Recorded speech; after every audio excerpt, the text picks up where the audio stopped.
Salut tout le monde, on se retrouve pour découvrir ensemble Spectrograph. Enfin découvrir, moi je l'ai déjà lu, vous vous en doutez bien parce que James Tynion IV et Christian Ward, j'ai pas pu résister longtemps. Donc voilà, j'ai foncé Spectrograph, nouveau titre chez Delcourt avec le label Distillery. Quasi à chaque fois je vous parle de leur titre parce que c'est vraiment à chaque fois des récits incroyables. Avec un magnifique travail sur la couverture, avec un bimatière en fait, qui est assez intéressant. Un côté verni, juste là, vous voyez. Et là, un côté mat, mais avec un effet de toucher de pêche. Et qui est pareil sur le dos. Qui est franchement sensationnel. Je m'attendais pas du tout à ça. Ça fait très bizarre quand on manipule le livre.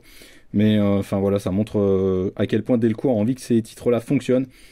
Et donc, Spectrograph, pour vous parler un petit peu du pitch, sans trop vous en donner, parce que quand même, faut garder le mystère, c'est un récit qui est dans la grande tradition de ce que James Tynion IV fait sur Night House on the Lake ou sur World Tree, ménage vraiment son suspense, ménage ses effets, en nous mettant vraiment le focus sur des personnages.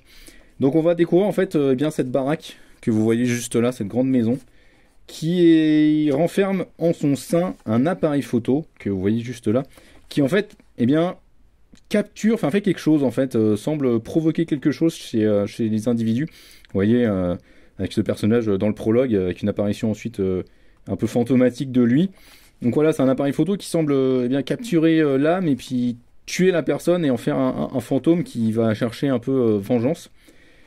Et donc, on va suivre dedans, dans ce récit-là, dans Spectrograph, une agente immobilière qui est en charge de faire visiter cette grande villa magnifique, somptueuse, qui connaît un peu les secrets, enfin la plupart des secrets en tous les cas, et des légendes qui entourent cette maison, notamment avec un système, voilà, comme elle présente juste là, de verrouillage, avec une clé, un code secret. Et en fait, c'est une maison qui a été fabriquée un peu comme un casse-tête géant, c'est-à-dire que chaque pièce est imbriquée et peut se mélanger, peut se modifier et va changer à la guise, à sa propre guise ou selon les actions des personnes qui naviguent à l'intérieur. Donc c'est vraiment un récit mystérieux qui est porté par son ambiance parce que évidemment vous vous doutez bien qu'il va y avoir un piège. L'agent va se retrouver enfermé avec cette personne, là, la rouquine, et donc elles vont devoir trouver un moyen de se libérer. Le problème c'est que l'agent, en fait, elle pensait que cette visite prendrait quelques minutes, une demi-heure, une heure maximum. Elle a laissé son enfant tout seul chez elle. Un peu irresponsable, hein, il faut bien le dire. Mais voilà, elle s'est dit que pas de souci, ça irait très très bien puisque ça irait très rapidement. Sauf qu'elle va se retrouver bloquée dans cette maison et donc elle est en stress à cause justement de l'enfant qu'elle a laissé chez elle. Et donc elle a envie de vite rentrer, sauf qu'elle va être prise au piège. Vous voyez, voilà, son bébé, en fait, elle va avoir des visions un peu cauchemardesques de ce type-là pendant tout le récit. Et voilà, donc elle va se retrouver piégée avec la rouquine à l'intérieur de la maison et elles vont ensemble tenter de trouver un moyen de s'échapper de cette maison et puis en percer en fait les mystères, notamment avec toute cette légende autour de l'appareil photo qui prend une copie qui met des apparitions fantomatiques. On a notamment, je sais pas si je vais le trouver, mais voilà, on a des apparitions à certains moments, bah voilà, vous le voyez là par exemple. On en a d'autres qui sont un peu plus gore. Bah voilà, celui-là par exemple, le gros tas de chair là, qui est juste là. Voilà, donc des apparitions qui sont assez rares, mais qui mettent une bonne dose d'adrénaline, il faut bien le dire. C'est vraiment un très bon récit, comme d'hab avec James Tynion. C'est porté par des personnages très bien écrits, son sens du rythme est juste incroyable comme à chaque fois. Moi, il m'impressionne. C'est pas un auteur dont j'étais fan il y a encore quelques temps, parce que Something is Killing the Children, par exemple, c'est pas un récit sur lequel je me suis plus intéressé, qui m'a accroché plus que ça. Mais voilà, World Tree, Spectrograph, Nice House by the Lake, bien entendu, et la suite, Nice House by the Sea, qui débarque en avril. Ce sont vraiment des récits prenants, dans lesquels on arrive à s'attacher à des personnages qui sont fracassés par la vie, qui cherchent un sens, à donner un nouveau sens à leur vie. Et donc voilà, vraiment un très bon récit, très très bien mené, qui mélange vraiment plein d'aspects, juste bien foutu en fait et bien mis ensemble.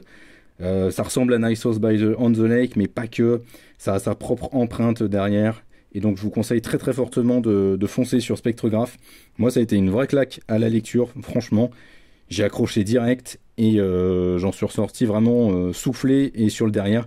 Et puis en plus au niveau des planches, bon moi Christian Ward j'en suis un grand fan, hein. Je sais que son style est assez clivant. Il a un style très particulier. Moi j'aime beaucoup, surtout là il s'éclate vraiment avec... voilà, enfin rien que cette planche avec le nourrisson, elle est assez incroyable.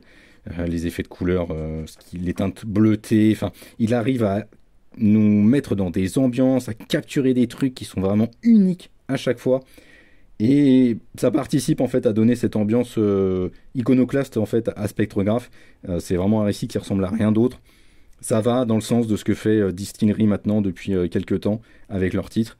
Et c'est vraiment très très bon. Comme d'habitude, c'est très chouette de la part de Delcourt de faire ça. Il y a une variante cover qui existe chez nos amis de Comptoir du Rêve. On va en avoir sur Excalibur Comics. Mais voilà, si le récit vous intéresse, leur variante est magnifique. Vraiment, c'est une variante où on voit la villa avec l'appareil photo au milieu. Elle est sublime. On en aura dans quelques temps. Mais si vous n'avez pas envie d'attendre, vous pouvez déjà aller sur Comptoir du Rêve, les soutenir, les poteaux du CSA. Et donc, je vous conseille très fortement Spectrograph. Ciao!